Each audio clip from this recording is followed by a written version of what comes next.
Shalom Bapak Ibu sekalian, salam sejahtera bagi kita semua. Kita bertemu lagi dalam Renungan Harian GKI Kebonjati bersama saya Penatua Agus Gunawan. Hari ini kita akan membahas satu raja yang ada dalam sejarah bangsa Israel, yaitu Raja Yosafat, dalam tema Raja yang hidup saleh dan mengandalkan Tuhan.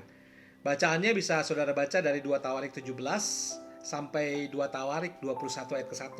Itu kisah Yosafat, tetapi saya akan membuka dengan 2 Tawarik 17 ayat 3 sampai 5 yang berkata demikian. Dan Tuhan menyertai Yosafat karena ia hidup mengikuti jejak yang dahulu dari Daud bapa leluhurnya, dan tidak mencari Baal-Baal, melainkan mencari Allah ayahnya. Ia hidup menurut perintah-perintahnya dan tidak berbuat seperti Israel. Oleh sebab itu, Tuhan mengokohkan kerajaannya yang ada di bawah kekuasaannya. Seluruh Yehuda memberikan persembahan kepada Yosafat sehingga ia menjadi kaya dan sangat terhormat. Nah, saudara, Raja Yosafat adalah salah satu Raja Yehuda atau kerajaan Israel Selatan yang pada waktu itu terpecah menjadi utara dan selatan dan merupakan keturunan langsung dari Raja Daud. Raja Yosafat termasuk dalam salah satu Raja Yehuda yang dikatakan terbaik. Setidaknya saudara ada beberapa kualitas baik dari Raja Yosafat yang bisa kita pelajari. Yang pertama, saudara, Yosafat dikenal sebagai raja yang saleh dan mengandalkan Tuhan. Kesalehannya sudah bisa kita lihat. Dalam 2 Tawarik 20 ayat 32 dikatakan bahwa Yosafat itu hidup mengikuti jejak Asa ayahnya. Ia tidak menyimpang daripadanya dan melakukan apa yang benar di mata Tuhan. Lalu kemudian kesalehan Yosafat juga terlihat ketika ia tidak menyembah Baal seperti yang terjadi pada kerajaan Israel Utara. Dan Yosafat juga menjauhkan dari Yehuda segala bukit pengorbanan dan tiang berhala. Saudara bisa membaca dalam 2 Tawarik 17 ayat 6. Dan sementara itu ketika Yosafat bersama Yoram, Raja Israel, hendak pergi berperang melawan bangsa Moab, saat kehabisan air, mereka meminta petunjuk Tuhan. Di sini kita melihat Yosafat adalah raja yang mengandalkan Tuhan. Dia minta petunjuk Tuhan kepada Nabi Elisa. Awalnya Nabi Elisa tidak bersedia menolong Raja Israel, tetapi karena ia melihat ada Yosafat, ia juga menolongnya. Sudah bisa membaca dalam 2 Raja-Raja 3 ayat 14. Nah, saudara, kesalehan Yosafat itu tetap dikenang. Bahkan setelah meninggal, sewaktu Yoram anaknya menggantikan sebagai raja dan hidupnya tidak sesuai seperti apa yang terjadi pada Yosafat ayahnya, dikatakan bahwa di sana di dalam 2 Tawarik 21-12 dikatakan bahwa Yoram itu tidak hidup seperti Yosafat ayahnya. Jadi apa yang menjadi kesalehan Yosafat itu tetap dikenang di generasi-generasi selanjutnya.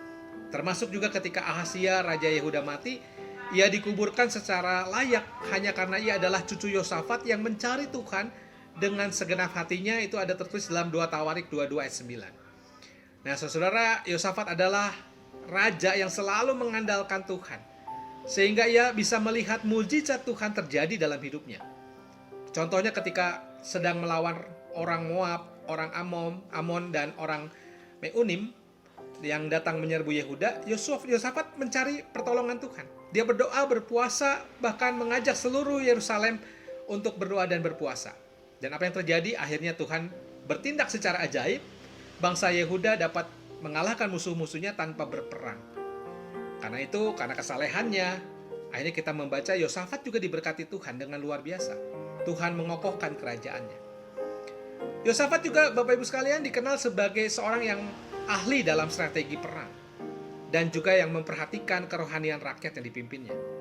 Selain pandai untuk memperkuat kerajaannya dengan membangun pasukan dan juga tembok-tembok berkubu, Yosafat juga mengangkat para pengajar yang mengajarkan firman Tuhan di seluruh wilayah Yehuda.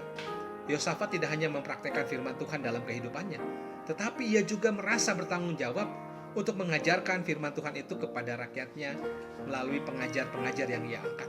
Saudara bisa membaca kisahnya dalam 2 Tawarik 17 ayat 7-9. Dan bukan hanya itu, ia sendiri pun sering berkeliling, saudara, untuk menyerukan kepada orang Yehuda untuk berbalik kepada Tuhan. Saudara bisa baca dalam 2 Tawarik 19 ayat 4. Nah, selain itu juga ia dikenal sebagai raja yang hebat dalam birokrasi. Namun kemudian kita juga melihat dalam birokrasi itu ada kelemahan Yosafat. Ketika ia berkompromi dengan raja-raja Israel yang jahat, kemudian kita juga melihat bahwa ia tidak mewarisi sikap takut akan Tuhan kepada anak-anaknya, seperti contohnya kepada anaknya yang bernama Yoram, yang akhirnya karena haus kekuasaan, dia membunuh saudara-saudaranya. Dan pernikahan karena kompromi dengan Raja Ahab yang menikahkan Yoram dengan putri Isabel bisa jadi menjadi penyebab Yoram tercengkram dengan hal-hal yang duniawi. Nah, dari apa yang kita pelajari dari kisah Raja Yosafat ini, setidaknya ada 3 hal yang bisa kita teladani. Yang pertama, saudara, kesalehan dalam mengandalkan Tuhan dalam hidup ini harus total, tanpa kompromi. Kita harus percaya penuh pada penyertaan Tuhan dalam hidup kita. Tuhanlah yang berkuasa di dalam hidup kita. Yang kedua, kita mesti mewarisi iman kita kepada generasi penerus kita.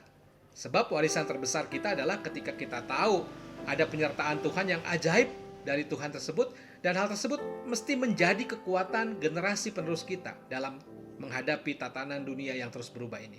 Dan yang ketiga, kita juga harus punya kepedulian kepada sesama yang mungkin saat ini jauh dari Tuhan.